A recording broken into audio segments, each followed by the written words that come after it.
Girenler yana bitta xonadonda mehmon bo'lib turibdi. Ko'rishingiz mumkin. Eniga 3 metrlik, bo'yiga 17 metr oshiq, 18 metrga yaqin joyda gilam palaslarni solyapmiz. Ko'tarilib qo'yganchalar eshiklariga kirgiziladi. Har bittasi kirgizilib o'z joyiga qo'yib beriladi. Mana bu yerda kesib boshlaydi o'zi. Hammasini kesib mana shu holatga keltiradi buni. Mana shu holatda turadi. Yonidan ko'tarib qo'ygan joylarni kesib tashlaydi.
Mana hurmatli kuzatuvchilar, hammasi kesib bo'lindi, eshiklar ichiga kirgizildi, hammasi payporojni hammasi birga bir holatlarda tushdi.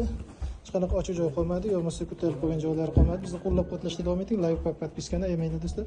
Saxovat gilamlari har bir xonada mehmon bo'lishga tayyor.